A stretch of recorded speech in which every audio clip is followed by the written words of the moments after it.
These urban slum inhabitants make up the several millions of people who currently live in urban shacks. According to the UN Habitat, the number is growing as rapid urbanization continues in developing countries.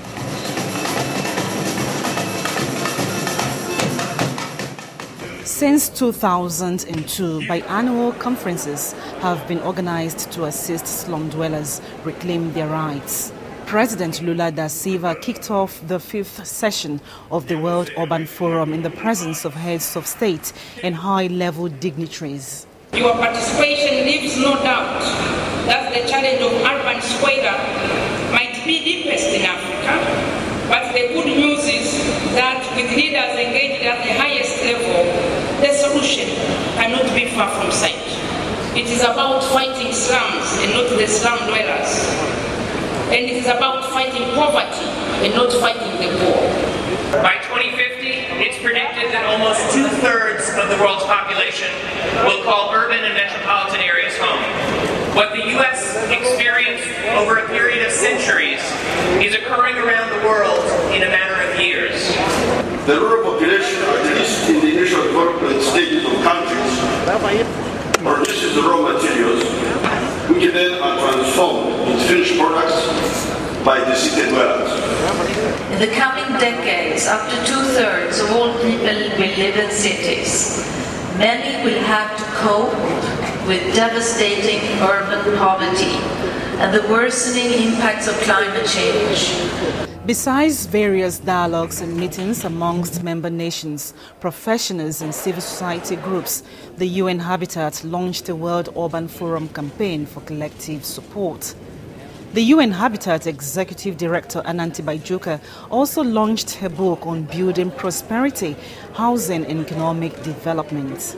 All is not well in our cities and towns, and this message now has moved out of academic circles and very small interest groups into the public domain.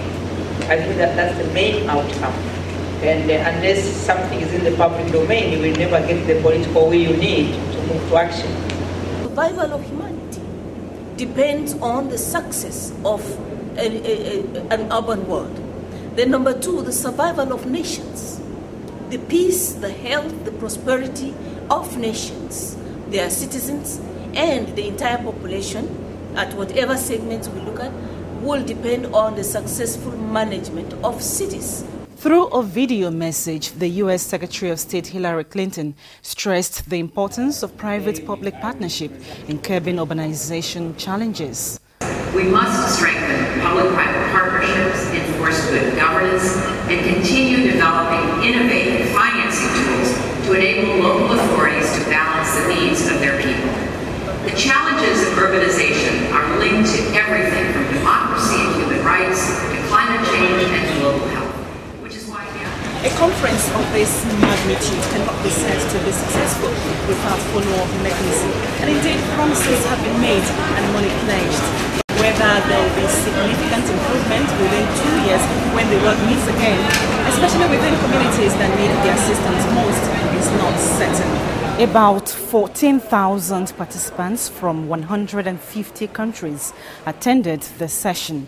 Bahrain, the Middle East, has expressed readiness to host the next session in 2012.